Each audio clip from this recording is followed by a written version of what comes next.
Hello everybody, welcome back. आज हम लोग हिमाचल प्रदेश का सेट का पेपर जो हुआ था पिछले कल 7th ऑफ जून को, उसको हम सॉल्व करने वाले हैं और एक आंसर की देखेंगे और साथ में हम उसको थोड़ा-सा एनालिसिस भी देखते हैं कि क्या पेपर में आया, क्या मेजर शिफ्ट्स हैं। तो जो भी बच्चे अभी जून में नेट का पेपर देने वाले हैं, उन सब के लिए this is going to be very beneficial. All of those appearing in various English exams, हमेशा लास्ट के मंथ में पेपर सॉल्व करना is a very good idea. Not just of NET but SET के पेपर, गेट के paper, सब अलग-अलग papers को आप सॉल्व करो तो अलग-अलग कॉन्सेप्ट्स जो आपके छूट गए हैं वो रिवाइज़ हो जाते हैं, ठीक है? तो अगर मैं इस पेपर की बात करूँ, it was a moderate paper. I wouldn't say it was extremely difficult or it was not even extremely easy. It was a moderate paper. Conceptual understanding चाहिए थी पेपर सॉल्व करने के लिए, इंटरडिसिप्लिनरी रीडिंग की ज़रूरत थी, लिटरेरी थ्योरी से, cultural studies से बहुत सारे क्वेश्चंस आए थे। So we can see that there is a strong shift towards conceptual questions. For example, langue parole से क्वेश्चन है, हमेशा ही आता है। मेटा लैंग्वेज से है, इंटरपोलेशन से क्वेश्चन है, कार्निवलेस्क, पोस्ट ह्यूमनिज़्म, कल्चरल कैपिटल, ग्लोकलाइज़ेशन। थोड़े दिन पहले जब मैं नॉट मच स्टडीड कल्चरल थ्योरिस्ट्स को मैंने आपको करवाया था, कंटेम्परेरी कल्चरल थ्योरिस्ट्स को मैंने करवाया है। अगर आपने नहीं किया है उसको तो प्लीज़ उस लेक्चर को देखें, मैंने तब भी कहा था कि ये बहुत इंपॉर्टेंट लेक्चर है। उसी में हमने ग्लोकलाइज़ेशन की बात की थी, वो भी एग्ज़ाम में आया था। पोरिला थिक डिस्क्रिप्शन पे भी मैंने बात की थी, वो भी एग्ज़ाम में आया हुआ था। There was a heavy weightage given to theory also, जैसे स्ट्रक्चरलिज़्म, पोस्ट स्ट्रक्चरलिज़्म, इन सब से क्वेश्चंस हैं। Cultural studies, feminism, material feminism, new historicism से अभी हमने किया है।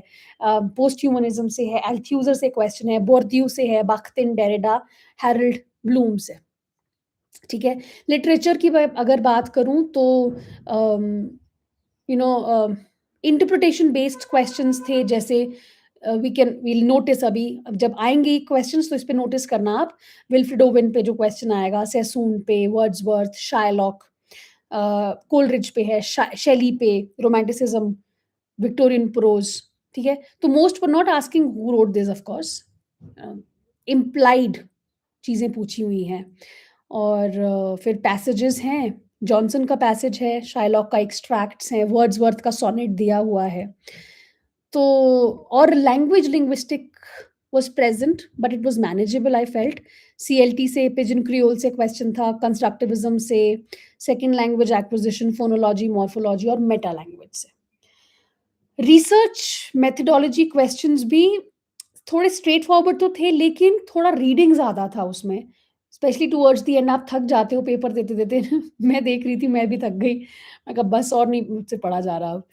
तो हाँ, एक टाइम पे आके आपको लगता है कि यार अब बहुत रीडिंग हो रहा है, तो रीडिंग की हैबिट नहीं छूटनी चाहिए, ठीक है?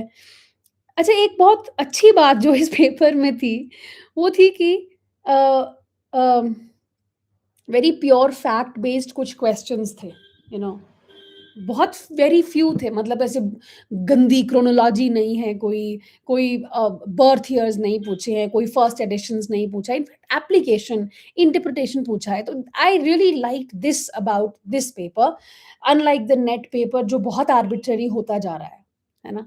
Let's start.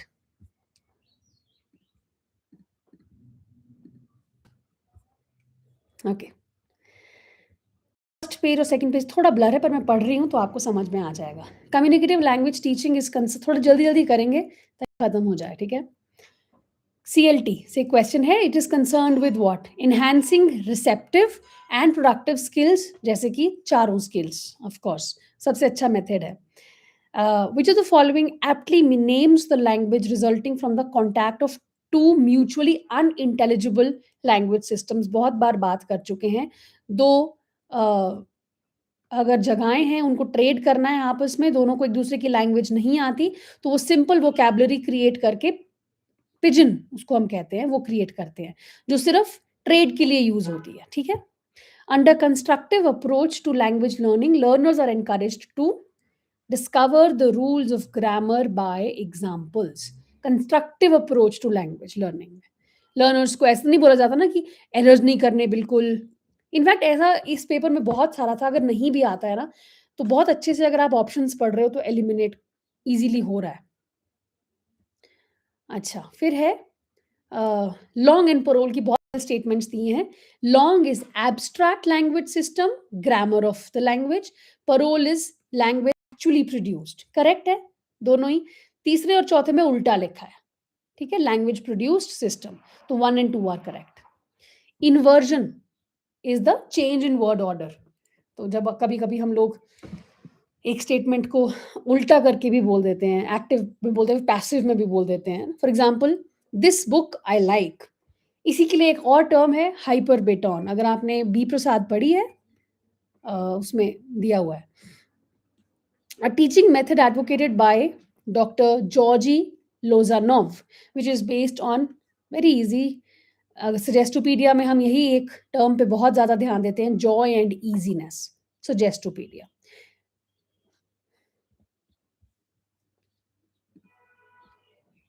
नेक्स्ट है, which of the following is an incorrect assumption in language teaching. Incorrect assumption क्या है? Language teaching should be given importance, should give importance to writing rather than speech. बिल्कुल भी नहीं। लैंग्वेज टीचिंग में सबसे पहले listening आती है, लास्ट में राइटिंग आती है, तो ये इनकरेक्ट है। Which of the principles of material preparation of language learning is one of the principles of material preparation? जब आप मटेरियल तैयार कर रहे हो लैंग्वेज पढ़ाने के लिए, तो उसमें आपको कॉम्प्लेक्स मटेरियल चूज करना है, कोई भी मटेरियल चूज करना है। Grading of materials should be done, limiting materials should be introduced. Grading होनी चाहिए। पहले आपने सिंपल चीज, फिर मीडियम चीज, फिर उसके बाद डिफिकल्ट चीज इंट्रोड्यूस करनी। तो grading of materials should be done. The variety of English used between non-native speakers who do not share a first language is called English as a lingua franca. Lingua franca क्या होती है? It is a bridge language. So, it's a variety of language used between non-native speakers जो first language share नहीं करते.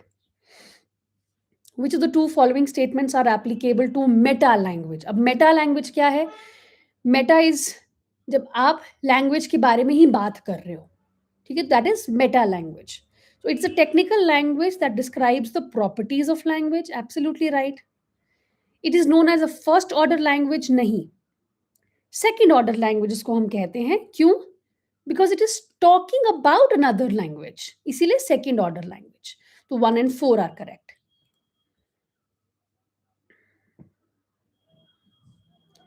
Next है, according to Raymond Williams the right description of the term cultural materialism क्या है? तो वैसे तो हमने देखा है कि कल्चरल मटीरियलिज्म पॉलिटिकल साइड को कवर करता है, लेकिन ये देख के ये टिक नहीं करना। Political effect that matter has in social life, that is not correct. The material effect that culture has. Material effect क्या हो रहा है? Cultural materialism, material effect that culture has in wider social life. बोर्दियू का cultural capital का क्या मतलब है? हमने बात की थी इसकी। कल्चरल कैपिटल नॉलेज से पे बेस्ड होता है, राइट?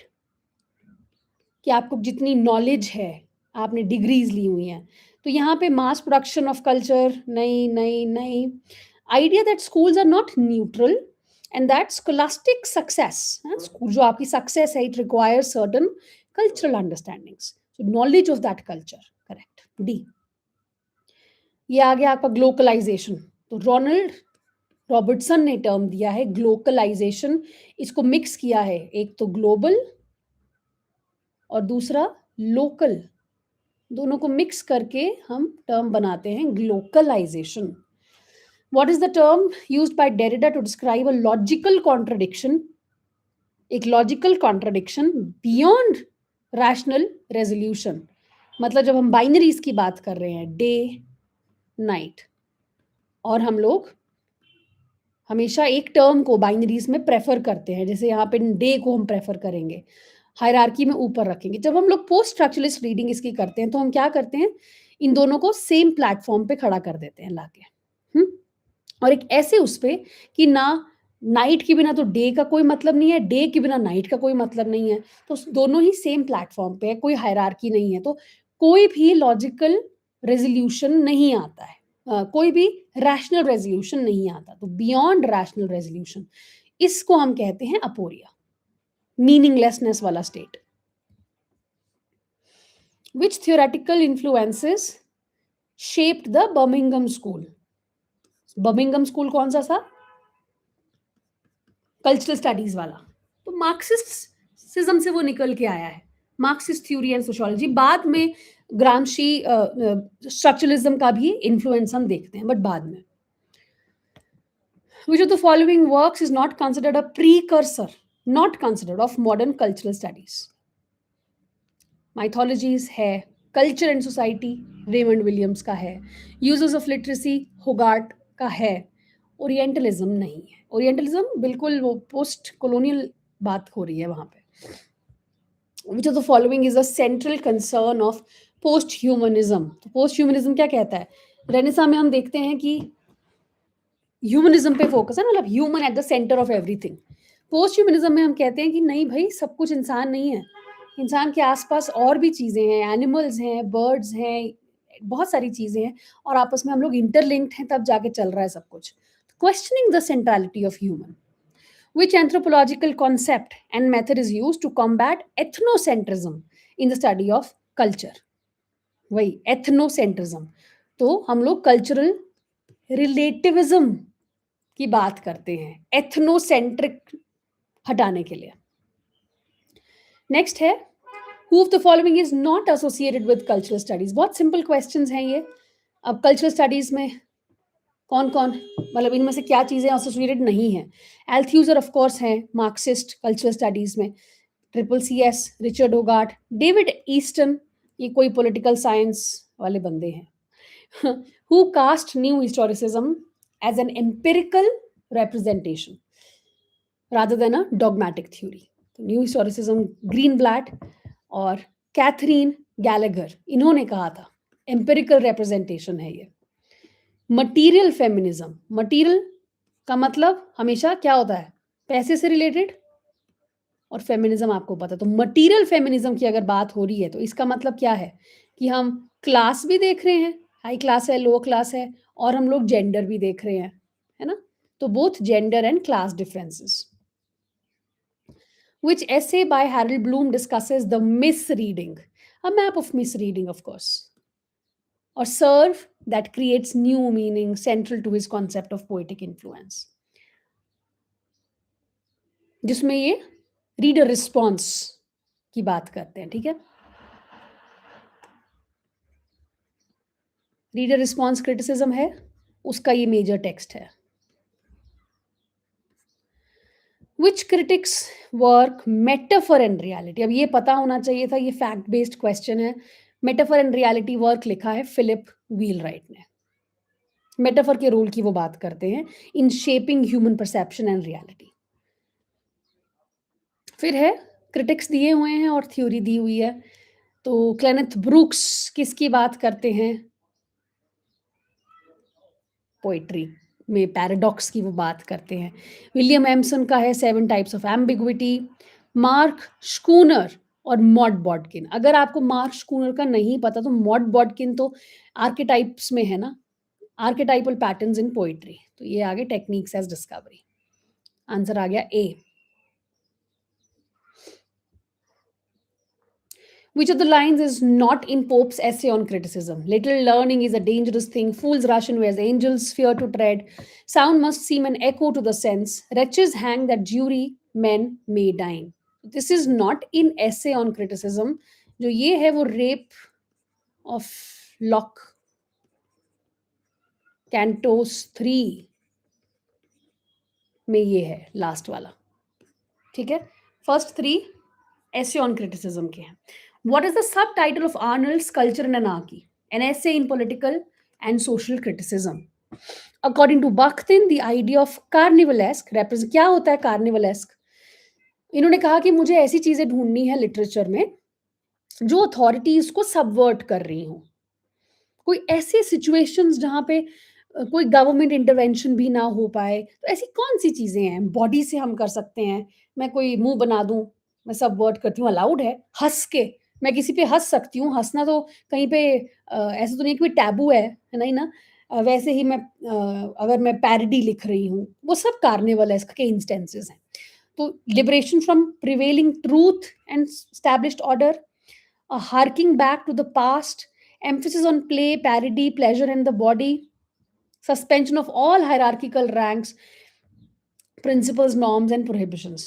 तो ये सब ठीक है कि एक प्रीवियसली एस्टैब्लिश्ड नॉर्म्स हैं, ऑर्डर्स हैं, उनसे फ्री हो जाना। प्ले, पैरोडी, प्लेजर, बॉडी पे एम्फेसिस आइडिया ऑफ कार्निवलेस्क में ही है। Suspension of all hierarchical ranks, आप कभी कार्निवल में जाते हो, किसी मेले में जाते हो, तो वहाँ पे ऐसा तो नहीं होता ना कि ये वाला झूला सिर्फ एलीट क्लास के लोग झूलेंगे, ये वाला जो है वो वर्किंग क्लास के लोग झूलेंगे। There is a suspension of all the hierarchical ranks, norms and prohibitions. Carnivalesque, तभी तो नाम भी कार्निवलेस्क है। But there is no harking back to the past, that is incorrect. Barbara Smith, in her essay towards a black feminist criticism, raises concerns for, अब 4 options दिए हैं, अगर आपको नहीं भी आता लेट्स से, तो कैसे इसको कर सकते थे आप? फर्स्ट में लिखा है ओनली ब्लैक वुमेन। ये बहुत ज़्यादा एक्सपेंडेड है, ओनली लिख दिया एक तो। तीसरे पे आए black woman in the white world only, ये तो बिल्कुल ही नहीं हो सकता। सिर्फ Barbara Smith towards a black feminist criticism raises concerns not only for the black women in the white world only. बच गए ये दो, 2 and 4, ठीक है।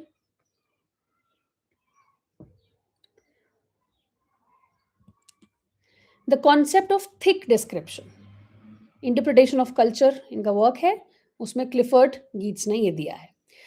According to Longinus, Sublime has the following features except essence है of all great poetry and oratory, it valorizes a special use of language, कि हमें ऐसा लैंग्वेज यूज करना है कि हम सबलाइम तक पहुंच जाएं। Matter of reader response, it is interested in the usual rhetorical goal of persuasion. So it's not really interested in the goal of persuasion. In fact, it is interested in transporting you, right, to a different reality altogether. A famous challenge to the neoclassical tenets of form and reason in aesthetic consideration came from Edmund Burke. His work was titled, तो अब ये उल्टा सीधा करके दिया हुआ है, answer is a, philosophical inquiry into the origin of our ideas of the sublime and beautiful. Defense of poesy में what arguments does Philip Sidney make for considering the biblical psalms of poetry? तो ये कहते हैं they are written in, वो भी तो metre में लिखे गए हैं, डेविड भी इमेजरी का यूज कर रहे हैं, पर्सोनिफिकेशन का यूज कर रहे हैं, तो पोइट्री को क्यों बुरा कह रहे हैं जब वो लोग भी देखो बाइबल में भी किया हुआ है। 1 and 4। नेक्स्ट है which is not true of post structuralism. मैंने गलत तो नहीं मार्क कर दिया। It seeks to undermine the idea that meaning pre exists its linguistic expression. There can be no meaning which cannot be formulated, and to language formulation reaches anywhere beyond language. There can be no meaning which cannot be formulated, and to language formulation reaches anywhere beyond language. There's no atextual origin of, इसको एक बार check कर लूंगी, I'm a little confused here, वैसे मैंने D mark किया था, I'll check this again. The term ecological imperialism was coined by Crosby, ठीक है। Which term best describes the postmodern technique where the text acknowledges its own fictional status? Metafiction, अपने बारे में ही वो बात करती है। फ्यूचरिज्म एक मूवमेंट था, उसको किसने प्रमोट किया था? मैरीनेटी ने। स्लॉटर हाउस 5 में नॉन लीनियर नैरेटिव है, क्यों यूज किया है? Fixed nature. अब देखो पोस्ट मॉडर्न में कुछ भी फिक्स्ड नहीं है, कुछ भी रिस्ट्रिक्टिव नहीं है, कोई भी चीज आपके ऊपर थोपी नहीं जा सकती।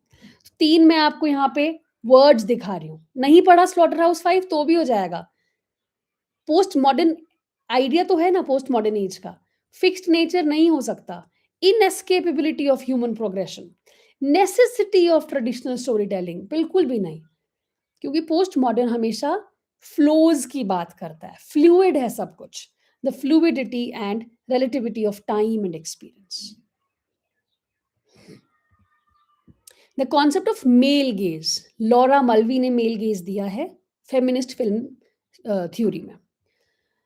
इंटरपलेशन मतलब इंडिविजुअल्स आर इंटरपलेटेड, जब हम तब कहते हैं जब वो किसी आइडियोलॉजी का शिकार बन गए, उनको पता भी नहीं है। They are constituted as subjects by ideology.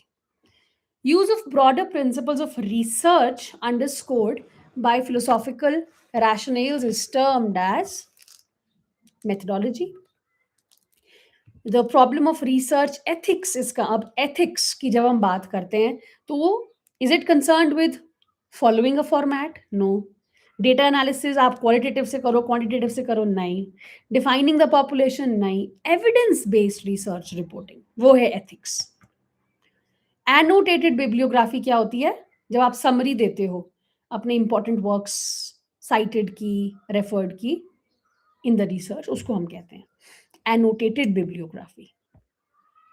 A brief reference in the text that indicates the source of the idea और quotation consulted from another source. जब आप टेक्स्ट के बीच में आपने रेफर किया होता कि ये कोटेशन मैंने इससे ली है, तब उसको हम कहते हैं in text citation. Which research design studies the same subjects over a period of time? Longitudinal design होगा अगर कोई तो। Which of the following is the main feature of qualitative research?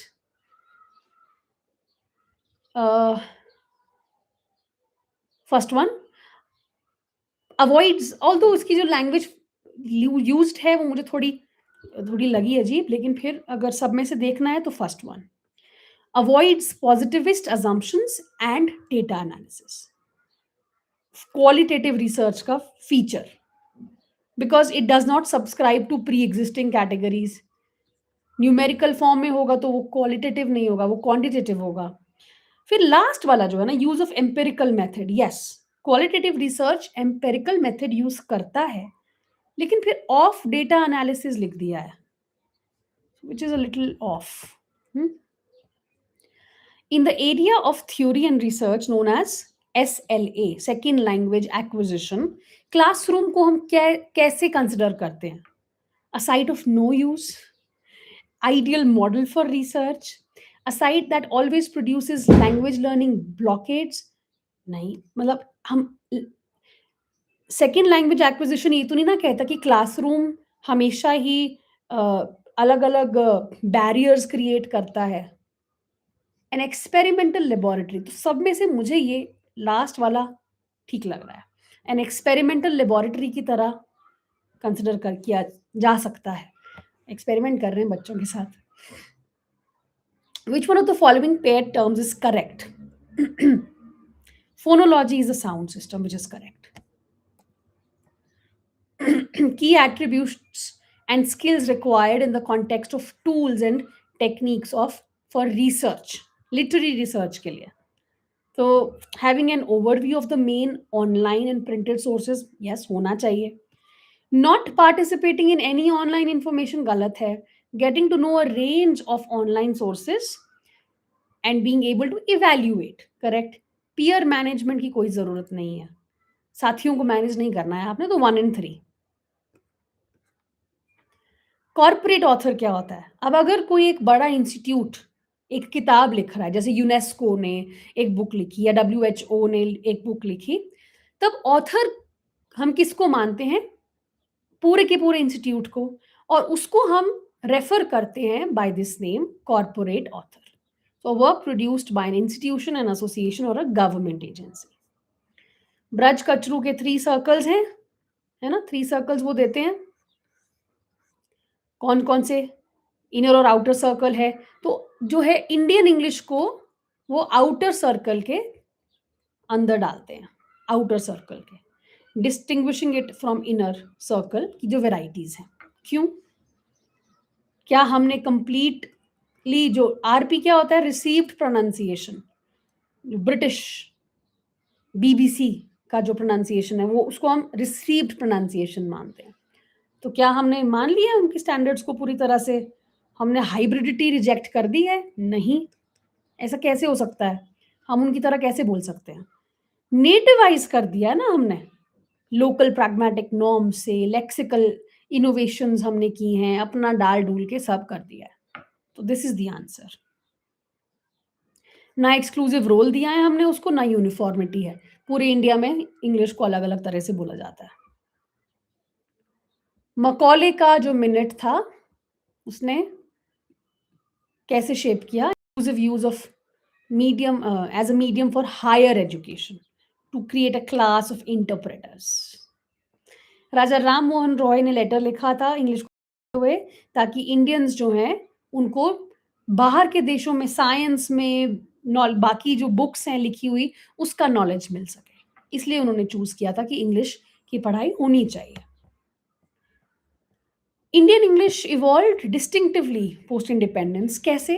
Code mixing हुआ, रीडुप्लीकेट, हम लोग स्मॉल स्मॉल मिस्टेक्स हैपन तो हम लोग रीडुप्लीकेशन कर देते हैं कभी कभी, small small big big lies, past tense fossilised, I have done.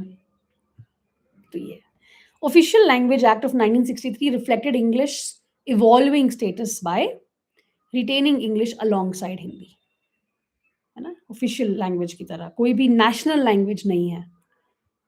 Letter extended indefinitely. In contemporary India, ये सारा ईएल इंग्लिश इन इंडिया के क्वेश्चंस हैं ये सारे। English functions as a quintessential link language because transcend कर रहा है वो डिवाइड्स को in elite domains like judiciary, higher education. Debates on English future in India highlights its potential role in, क्या फ्यूचर है इंडिया का? Globalization, employability, social mobility amid multilingualism challenges. ठीक, फिर आता है आपका लिटरेचर वापस। जॉन ऑसबोर्न का लुक बैक इन एंगर, उसमें जिमी पोर्टर किस चीज को क्रिटिक कर रहा है? वर्किंग क्लास की हालत जो है पोस्ट वर्ल्ड वॉर, कि किस तरह से वो स्टैग्नेटेड हैं, उनको जॉब्स नहीं मिल रही हैं। So post war working class complacency and welfare state stagnation. Arnold Wesker का chicken soup with barley, Kahn family का जो फ्रैक्चरिंग है over politics exemplifies post world war two dramas focus on what? Ideological. Although again मुझे ये question बहुत clearly नहीं मैं कर पा रही थी, बट अगर सब में से देखना है तो first, familial disintegration in leftist circles.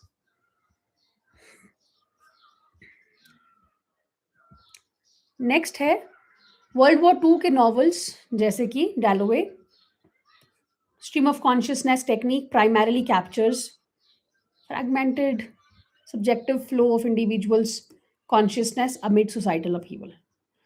फिट्जजेराल्ड का Great Gatsby, it's a major work जब हम अमेरिकन ड्रीम की बात करते हैं, है ना। तो कह रहे हैं it uses a green light motif to symbolise what? Environment डी के, उनको कोई मतलब है, वो अमेरिकन ड्रीम पे वो बात कर रहे हैं। Elusive American dream corrupted by materialism. GB Shaw का arms and the man, Bluntschli's preference for chocolate. अब ब्लंचली जो है वो जेब में चॉकलेट लेके घूम रहा है, उसमें उसके हाँ जेब में वैसे कोई एम्यूनिशन या कुछ होना चाहिए, तो वो क्या सटायराइज कर रहा है? रोमांटिक इल्यूजन्स, जो हमने दिमाग में रोमांटिसाइज किया हुआ है वॉर को, जो इल्यूजन्स हैं वर्सेस जो रियलिटी है। खाने को चाहिए, मारने को बाद में रखेंगे। D.H. Lawrence का Sons and Lovers, Paul Morrell's conflicted relationship with Miriam Lavers exemplifies the novel's exploration of psychological interplay of spiritual idealization and sensual expression. इसमें कोई मटरल डोमिनेंस तो नहीं है जो फ्रेटर्नल बॉन्ड्स को डोमिनेट कर रही है, वो तो बेटे के रिलेशनशिप्स को मदर का जो इन्फ्लुएंस है वो आ रहा है। क्लास बेस्ड रोमांटिक अलायंस भी नहीं है, आर्टिस्टिक एम्बिशन भी नहीं है, साइकोलॉजिकल इंटरप्ले है। Wilfred Owen, war poet, dulce decorum est, the vivid imagery of soldier, वो दिखाते हैं कि बेगर्स की तरह अंडर सैक्स हैं, तो वो क्या सर्व कर रहा है, रोमांटिसाइज कर रहे हैं, वो करते ही नहीं है रोमांटिसाइज, है ना? वॉर पोएट्स, जो स्पेशली ओवेन है, सेसून है, पिटी चाहिए उनको, critic the incompetence of military leadership, उनको कोई मतलब नहीं है, उनके हिसाब से तो वॉर होनी ही नहीं चाहिए। Underscore the dehumanizing brutality of war on the human body and spirit, कि क्या हो रहा है माइंड और बॉडी पे, क्या छाप छोड़ रही है ये चीजें। सेसून, अनदर वॉर पोएट, इनका बेस डिटेल्स है। employs satirical irony most effectively through the persona of scarred old men। इन्होंने एक आयरनी प्रेजेंट की है। होता क्या है इसमें कि जो ओल्डर पीपल हैं, they are just sitting comfortably and sending the young children, I don't know what to call a 16, 17 year old, young adults, young adolescents, उनको भेजा जा रहा है वॉर पे। तो the hypocritical comfort of rear rear echelon generals sending youth to die. Many critics see certain English novels written just before World War One as proto-modernist, which feature best captures this transitional quality, बहुत सारे critics देखते हैं। So a move towards impressionistic psychologically focused narration that questions the reliability of perception and storytelling itself.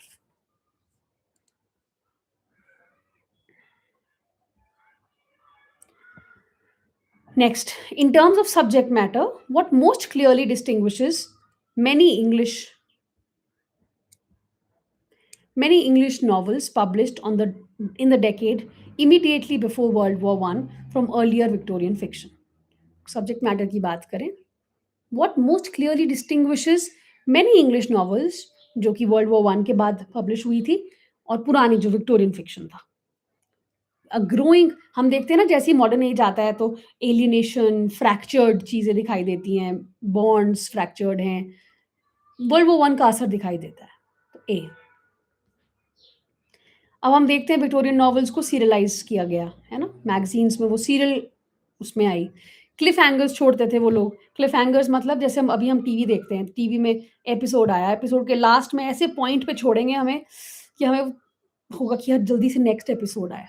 Cliff hangers, Cliff hangers छोड़ने के लिए, plots multiple plots introduce करने के लिए, construction of expansion multi plot narratives with recurring cliffhangers to sustain readers' interest over time, बने रहें ताकि।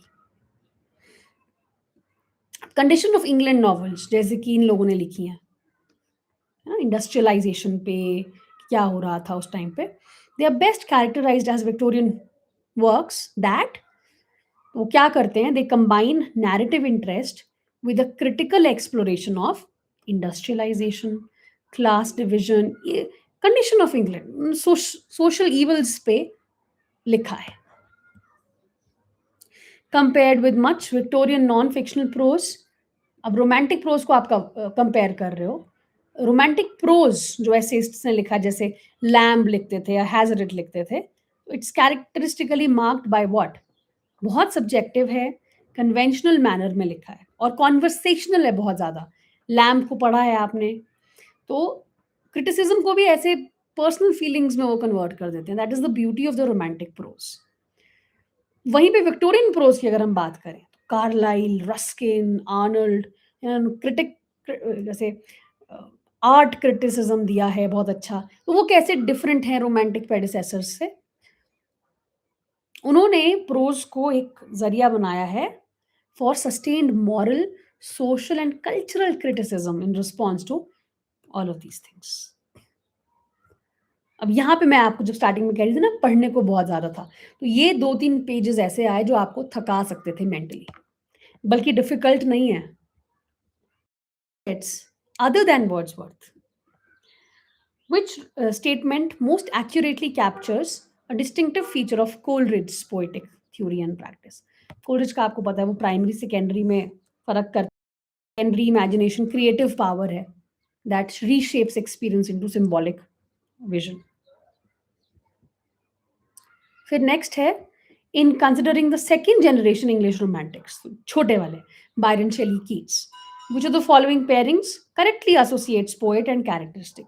अभी पहले आपने सोचना है कि बायरन कैसे थे और उन्होंने क्या लिखा था, लॉर्ड बायरन ने। शेली ने क्या लिखा था, क्या बायरन ने स्टेबल सोशल इंस्टीट्यूशंस को सेलिब्रेट किया। शेली radical political idealism, absolutely. Shelley was extremely political in his writings and he was very radical also. उन्हें याद होगा आपको पैम्फलेट लिखा था जिसकी वजह से इनको निकाल भी दिया गया था, यूनिवर्सिटी से निकाल दिया था। शेली वाला मैचिंग ठीक है। डिस्ट्रस्ट ऑफ ब्यूटी नहीं, कीट्स तो trusts beauty. Shelley rejection of nature as a serious subject, बिल्कुल भी नहीं। रोमांटिक पोएट्स हैं।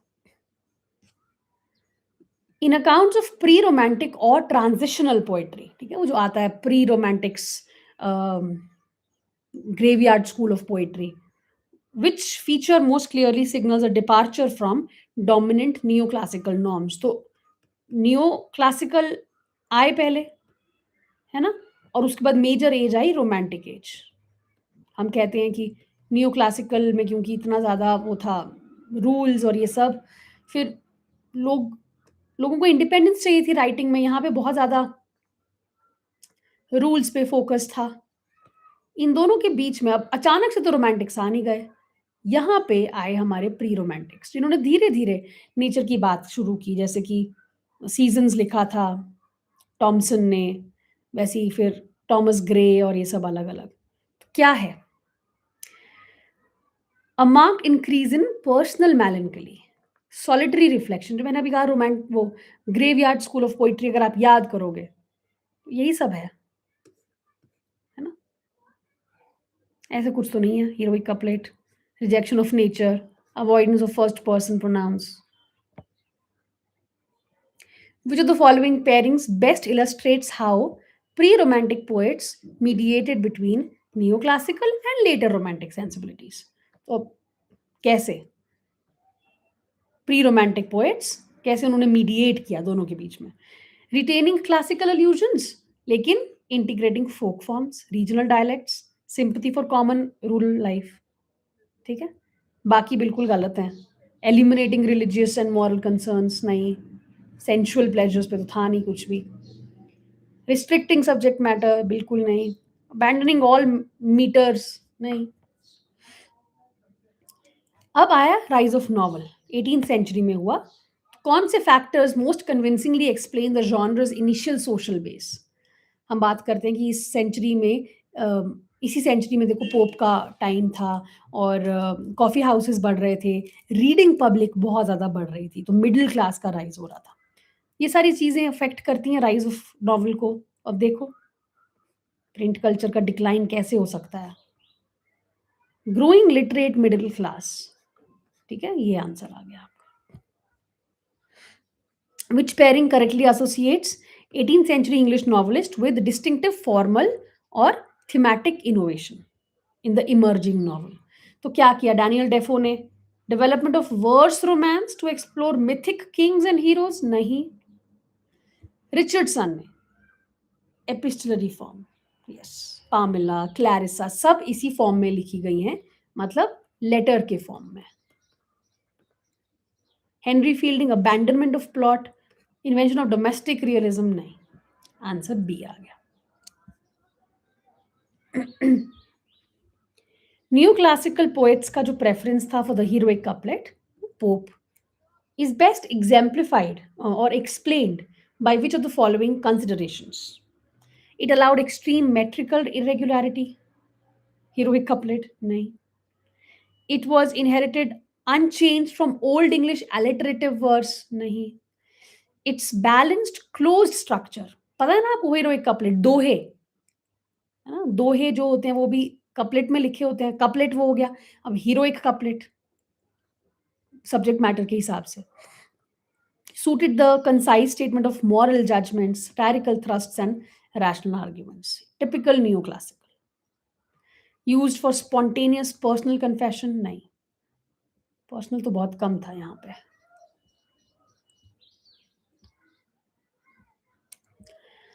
The widespread neoclassical practice of imitating classical poets. Neoclassical तभी कहते हैं ना क्योंकि वो पुराने poets को imitate करते थे. वो primarily enabled poets to borrow ancient forms and voices as a protective frame for criticizing present day figures and institutions. In the context of restoration drama, जो कॉमेडी ऑफ मैनर्स आया, क्या था comedy of manners? Elite class के manners को इन्होंने mock किया है कि देखो कैसे रहती हैं ये एलीट क्लास की विमेन, मेन, ओल्ड विमेन. तो विटी डायलॉग्स हैं, सोशल सटायर है to expose the affectation, sexual intrigues and hypocrisies. Which development most clearly distinguishes Restoration theatre practice from earlier Elizabethan and Jacobean stages. So the introduction of women as professional, तो restoration में आया ना ये, इससे पहले women performers नहीं थी. इसी स्टेज में पहली बार women actresses आई स्टेज पे. Compared with much Elizabethan drama, Jacobean tragedy is most characteristically marked by Jacobean tragedy. कैसी थी? याद कर लो. बेन जॉनसन, वेबस्टर और ये सब लोगों ने कैसा लिखा है? करप्शन पे लिखा है. अच्छा, बहुत रिवेंज है, बहुत ट्रेजेडीज है ना, कभी-कभी टैबू सब्जेक्ट्स पे है, वायलेंस दिखाई देता है. Sharper प्रीऑक्यूपेशन with corruption, revenge, violence, ये सब. Rise of mask. मास्क आया, बेन जॉनसन ने फेमस किया. Signifies which broader shift in the relationship between drama and power? Move away from royal patronage towards entirely commercial? नहीं. Masks तो court में ही perform किए जाते थे. A deliberate attempt by playwrights to exclude music? बिल्कुल भी नहीं. मास्क में म्यूजिक, डांस, कॉस्ट्यूम्स, मास्क सब होता था. Replacement of spoken drama by improvised folk performance? No, they didn't want to replace anything. The increasing use of highly stylized allegorical spectacle to celebrate monarchy. Yes. The prominence of sonnet sequence in Elizabethan poetry reflected which broader cultural development at the Tudor court? Sonnets, Elizabethan poetry. Decline in interest in personal emotion? नहीं. Sonnets की बात हो रही है. Love poetry है, वही ढूंढना है आपने. Love poetry. ठीक है. Next, which feature most sharply distinguishes much Elizabethan lyric poetry from later, most overtly metaphysical verse? Elizabethan lyrics favor smooth musicality and courtly convention over the startling conceits and argumentative structures. एकदम अलग है ना. आप Elizabethan lyric poetry देखो, Shakespeare के sonnets देख लो या Sydney के देख लो, और फिर जॉर्डन को देखो, बिल्कुल अलग है. Edmund Spenser's Fairy Queen exemplifies a specifically Elizabethan fusion in poetry between, तो स्पेंसर का epic narrative and allegorical celebration है of Protestant national and courtly ideals. The Prince, Machiavelli's treatment of virtue most nearly suggests that it refers to a ruler's flexible capacity to shape events through decisiveness, boldness, and strategic adaptation to circumstances. Renaissance humanists promoted the Studia Humanitis primarily because वो क्या मानते थे कि training in grammar, rhetoric, history ये सब would cultivate citizens capable of virtuous public action. Civic humanism in Renaissance Italian city-states most distinctively combined republican ideals of active citizenship with admiration for classical models and mixed government. Which of the following best illustrates how Renaissance attitudes to nature differed from many medieval perspectives. कैसे अलग था पुराने perspective से renaissance का perspective. Nature was increasingly viewed as chaotic force to be feared. बिल्कुल नहीं, वो तो एक्सप्लोर करने जा रहे थे, क्यूरियस इतने ज्यादा थे कि वॉयजेस पे जा रहे थे. Nature was treated purely as a metaphor for spiritual realities. नहीं, वो उससे भी बाहर आ गए थे अब. Nature was approached as an ordered, intelligible reality whose forms could be studied, measured, and imitated in art. The transition from manuscript to print culture. हम्म, जब renaissance में प्रिंट कल्चर इंट्रोड्यूस हुआ, उसको हम कैसे डिस्क्राइब कर सकते हैं? क्या वो बहुत रैपिड था, टोटली रिप्लेस कर दिया? नहीं, स्लो था, ओवरलैपिंग प्रोसेस था. प्रिंटेड भी बुक्स थी, मैन्युस्क्रिप्ट्स भी थी, धीरे धीरे आया. बी. अब आ गया आपका एक्सट्रैक्ट, मैं पढ़ूंगी नहीं, बट ये आइडलर से है, जॉनसन का. The idler never applauds his own idleness, nor does any man repent of the diligence of his youth. In Johnson's analysis, which of the following most accurately captures the paradoxical status of learning in human life? तो ये कह रहे हैं learning is universally revered in theory, but consistently avoided in practice. ठीक है? According to the passage, the waning of ardor and diligence in the pursuit of knowledge in later life is attributed primarily to failure and constancy rather than a demonstrated failure of learning itself. Which of the following best expresses Johnson's attitude towards the regret associated with neglecting learning? Regret is real and enduring because people continue to desire what they lack, the resolve to reclaim. और इसी में last है इसका, the closing observation: the idler never applauds his own idleness, nor does any man repent of the diligence of his youth. इसे क्या आप imply कर रहे हो? Idleness is self-condemning in retrospect, whereas genuine effort is retrospectively self-justifying. फिर यहाँ पे इन्होंने कुछ famous play से extract दिया हुआ है. In the speech, Shylock's repeated rhetorical question, hath not a Jew eyes? If you prick us, do we not bleed? इसका aim क्या है? To establish a shared human nature. कि अगर आप किसी को भी prick करोगे तो वो तो bleed करेगा ही ना. That exposes the irrationality of anti-Jewish prejudice. How does the closing question, and if you wrong us, shall we not revenge, reorient the ethical thrust of Shylock's argument? अब ये अपने earlier appeal को abandon करके to shared humanity and instead embraces the moral standards of his oppressors. आप दूसरे options पढ़ोगे, it suggest that forgiveness is the only appropriate response. बिल्कुल नहीं, वो तो रिवेंज की बात कर रहा है ना.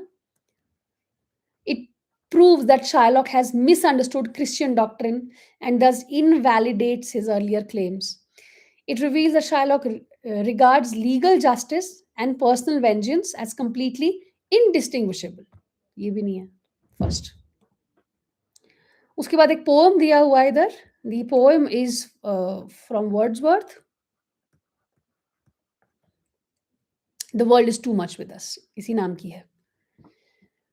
Late and soon, getting and spending, we lay waste our powers. Little we see in nature that is ours.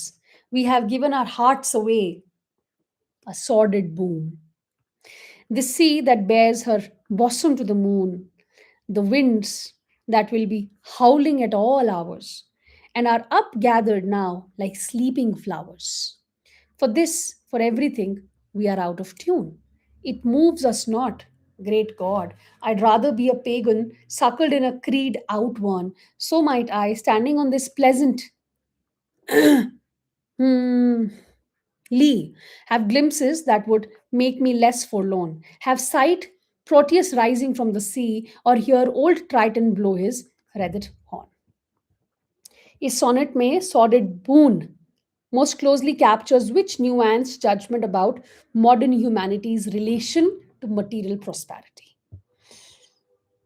Wealth is an unqualified blessing that has elevated human civilization beyond its dependence on nature. Material advancement is a gift that appears advantageous but is morally degrading in its spiritual consequences. So this one लिखा है ना इधर, sordid boon. Little we see in nature that is ours. Getting and spending, we lay waste our powers. We have given our hearts away, a sordid boon.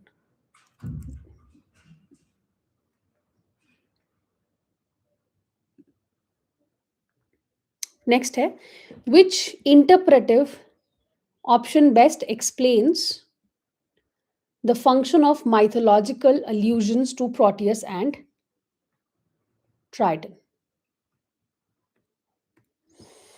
They serve as emblematic figures of a world in which nature is suffused with personal living presences. In the line, little we see in nature that is ours, the possessive ours most persuasively signifies which of the following? Loss of an intimate participatory sense of belonging within the natural order. कि हमारा इसमें कुछ भी नहीं है. And last, the speaker's preference to be out of tune with the modern world, yet imaginatively attuned to a mythic nature, implies which deeper romantic conviction? Spiritual health depends on recovering a symbolic, feeling based relationship with nature that modern utilitarianism has eroded. Okay, so that is the end of the paper. Count your score, calculate it, and wish you all the best for this. Let me know in the comment section, okay, how much you're scoring.